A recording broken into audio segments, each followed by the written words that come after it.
नमस्कार, मैं Uday Shankar, news bioscope में आप सबों का स्वागत है। आज हम आपको बताने जा रहे हैं कि राजधानी रांची में किस कदर AK-56 घूम रहा है और AK-56 घूम रहा है और वो करोड़ों की वसूली का जरिया बन गया है। AK-56 से हत्याएं तक हो रही हैं। राजधानी रांची में ऐसा पहली बार नहीं हुआ है। पिछले कुछ महीनों में ऐसी घटनाओं को अंजाम दिया गया है और पुलिस की मुकम्मल जांच के बाद यह सामने आया है कि राजधानी रांची उग्रवादियों की स्लीपर सेल बनी हुई है और उग्रवादी धड़ल्ले से यहां AK-56 का इस्तेमाल कर रहे हैं। AK-56 से हत्या करने की सुपारी तक ले रहे हैं। दिखाते हैं हम आपको तस्वीरें, किस तरह से SSP ने खुलासा किया है और 8 उग्रवादियों को धर दबोचा है। आप देख सकते हैं टीवी स्क्रीन पे किस तरह से 8 उग्रवादियों को रांची पुलिस ने धर दबोचा है। रांची पुलिस की स्पेशल सेल ने उन्हें काफी प्लानिंग के साथ धर दबोचा है और इसके साथ ही खुलासा हुआ है कि कुछ दिनों पहले जमीन कारोबारी बबलू मुंडा के ऊपर जो हमला किया गया था, वो हमला इन्हीं TPC के उग्रवादियों ने किया था। अलग अलग स्थानों से खुफिया सूचना के आधार पर 8 TPC के उग्रवादी पकड़े गए हैं, जिन्हें रांची पुलिस ने आज इस पूरे मामले का खुलासा किया है। हम आपको बता दें कि जमीन कारोबारी बबलू मुंडा के भाई की भी कुछ महीनों पहले हत्या कर दी गई थी और उनके भाई बबलू मुंडा पर जानलेवा हमला किया गया था और इसी वजह से TPC के 8 उग्रवादी पकड़े गए हैं। सुनाते हैं हम आपको पूरे मामले का खुलासा करते हुए SSP ने क्या कुछ कहा है।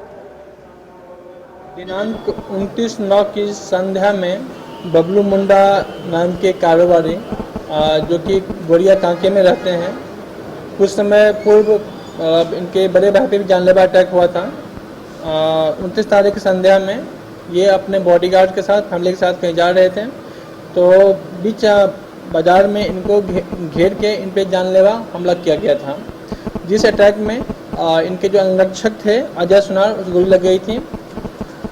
मामला की सनसनी को देखते हुए ग्रामीण SP साहब के साथ DSP हेडक्वार्टर 1 और DSP साइबर, साथ टेक्निकल सेल और जो अपनी QRT थी, ये सारे पदाधिकारी ने काम स्टार्ट किए। जब कांड का अनुसंधान प्रारंभ हुआ, फल के संदर्भ में कांके थाना कांड संख्या 217/21 प्रतिबंधित किया गया था और उसके बाद सटीक तक काम स्टार्ट किया गया। और जब मामले का अनुसंधान आगे बढ़ा तो ज्ञात हुआ कि एक बेसिकली सुमो गाड़ी से कांड को अंजाम दिया गया है।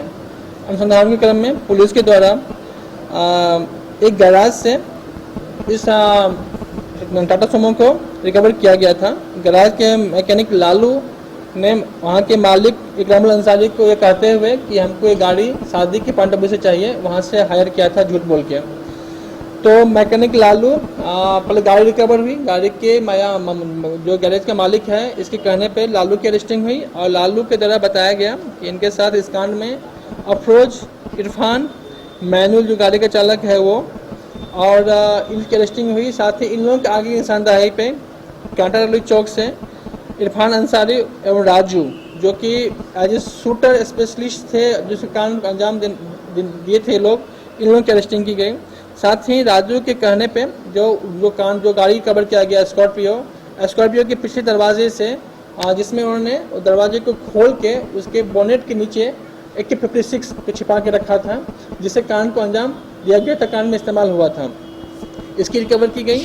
साथ ही इसकी रिकवरी के उपरांत इन लोगों के पास से और विभिन्न जगहों से बहुत सारे पिस्टल आपने देखा है और बहुत सारे मतलब राउंड्स की रिकवरी हुई।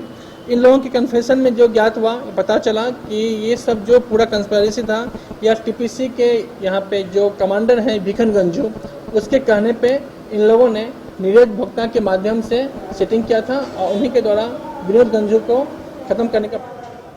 वाकई में इस पूरे प्रकरण का खुलासा हैरान करने वाला है कि राजधानी रांची में पिछले कई महीनों से AK-56 राजधानी में घूम रही थी, इससे वसूली की जा रही थी और साथ ही लोगों को हत्या करने की सुपारी भी ली जा रही थी।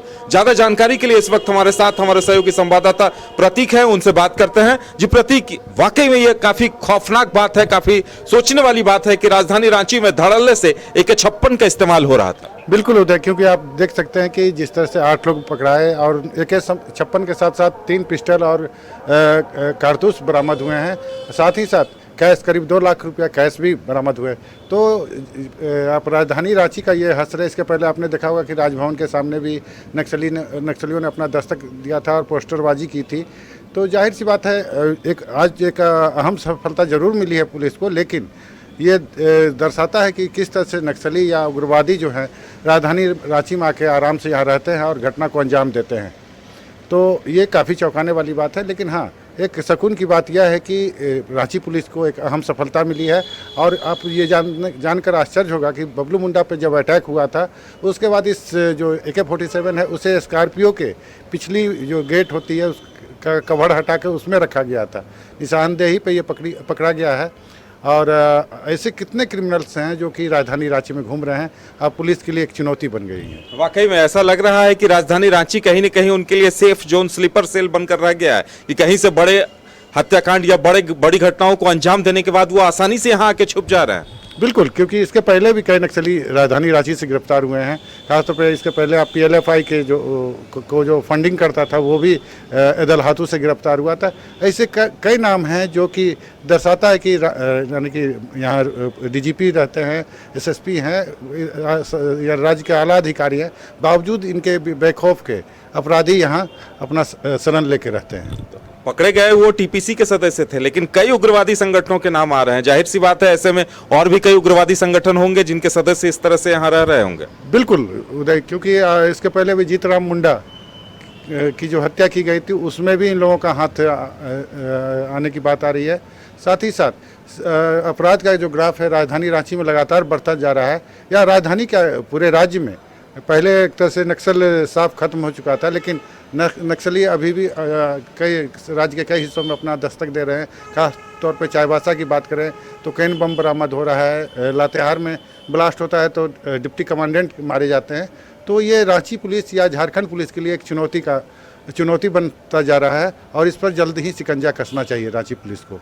वाकई में यानी कहा जा सकता है कि गांव में जो नक्सली उग्रवादी रहा करते थे उन पे पुलिस ने शिकंजा कसा, तो अब उन्होंने राजधानी शहरों को अपना ठिकाना बना लिया है। प्रतीक, वाकई में ये एक बहुत बड़ी चुनौती है कि जिस तरह से उग्रवादियों ने शहर को, राजधानी रांची को, इसके साथ साथ और भी दूसरे शहरों को अपना ठिकाना बनाया होगा।